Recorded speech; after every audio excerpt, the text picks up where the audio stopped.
Good morning students. जैसा कि हमने चैप्टर स्टार्ट किया था बैलेंस ऑफ पेमेंट, कुछ बच्चों के कमेंट आए, कई बच्चों ने पर्सनल फ़ोन भी किया, मैसेज भी मुझे सेंड किए हैं कि सर ये चैप्टर थोड़ा हमें कम समझ में आ रहा है। तो स्टूडेंट्स ये चैप्टर थोड़ा टफ़ है। जब मैं आपकी लाइव क्लास लूँगा उसके अंदर मैं आपको और ज़्यादा डिटेल करवाऊँगा, और ये चैप्टर एक बार समझ आने से समझ में नहीं आएगा, ये कम से कम 2 टाइम 3 टाइम आपको समझाना पड़ेगा, फिर ये लेसन आपके पूरा क्लियर होगा।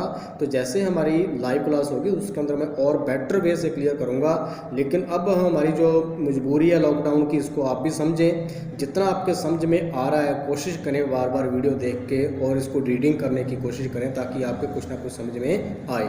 तो आज मैं नेक्स्ट टॉपिक लेके चला रहा हूँ ऑफिशियल रिजर्व अकाउंट। तो ऑफिशियल रिजर्व अकाउंट में क्या है, एक बार आप इसको मैं आपको समझा रहा हूँ, रीडिंग करना, तो फिर लाइव क्लास में और ज़्यादा डिटेल करवाऊंगा, हो सकता है कि आपको उतना बेटर समझ में ना आए।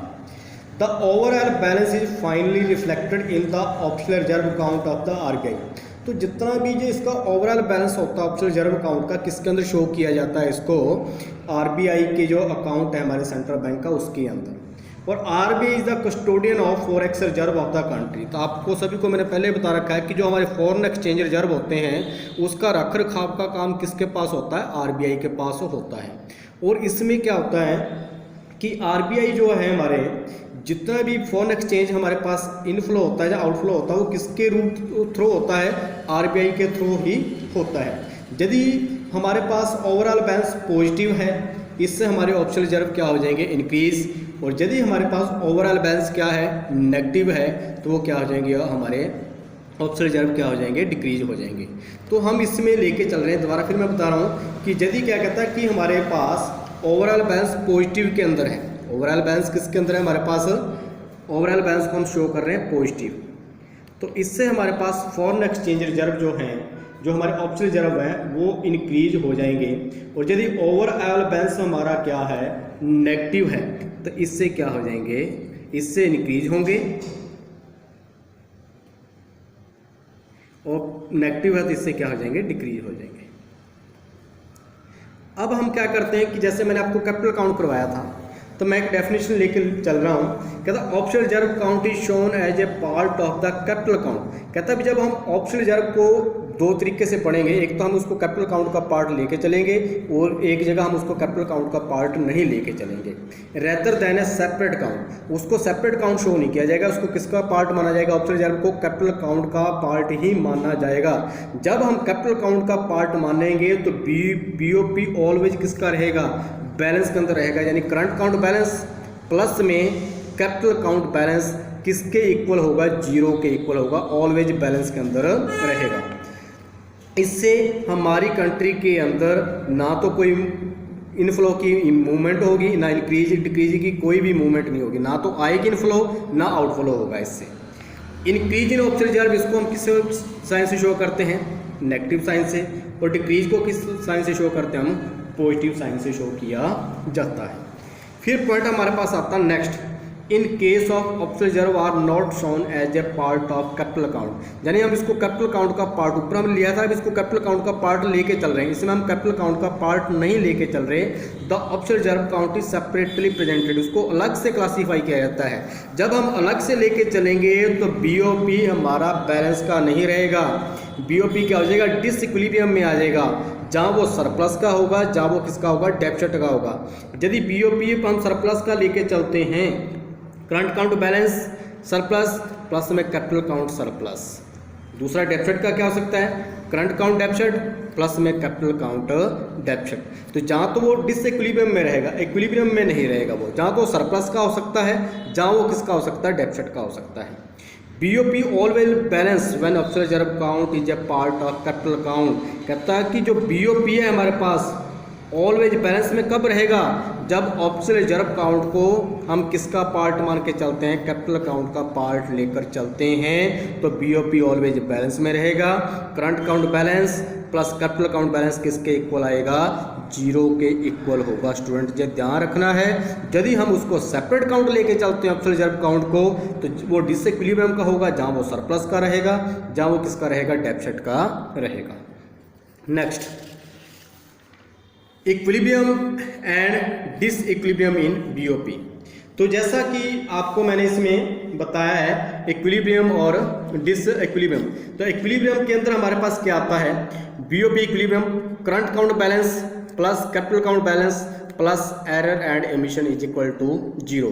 तो कई बार हम क्या करते हैं, एरर एंड एमिशन को क्या कर देते हैं, छोड़ देते हैं। तो हमारे पास current account balance plus capital account balance किसके इक्वल आएगा, हमारे पास 0 के इक्वल आएगा। Current account balance plus capital account balance is equal to क्या आ जाएगा, 0।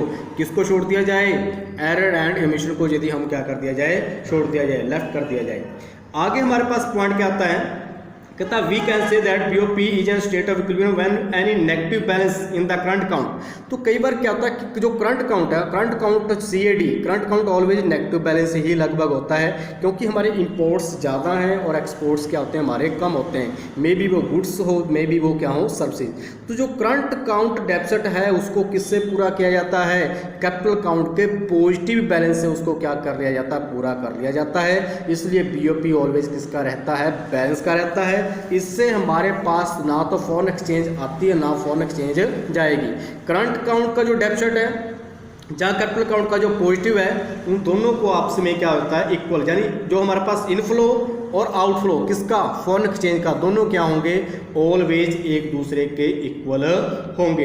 दूसरी बात हम लेके चलते हैं कि यदि डिसइक्विलिब्रियम आता है तो डिसइक्विलिब्रियम कब आएगा हमारे पास।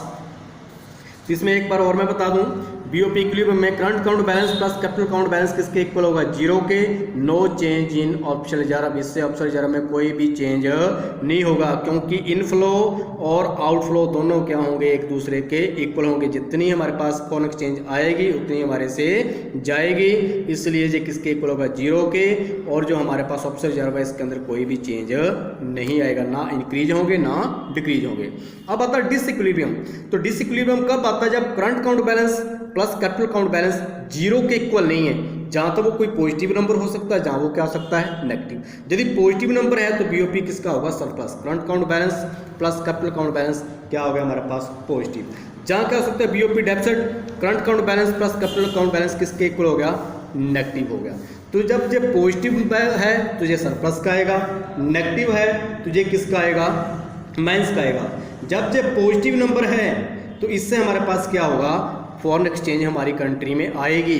जब फॉरेन एक्सचेंज हमारी कंट्री में आएगी पॉजिटिव होने से, तो हमारे ऑप्शनल रिजर्व क्या हो जाएंगे, इंक्रीज हो जाएंगे। क्या इंक्रीज हो जाएंगे, ऑप्शनल रिजर्व क्या हो जाएंगे, इंक्रीज हो जाएंगे।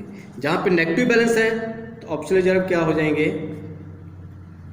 डिक्रीज हो जाएंगे। डिक्रीज क्यों हो जाएंगे, क्योंकि इससे फॉरेन एक्सचेंज में क्या होगा, आउटफ्लो होगा।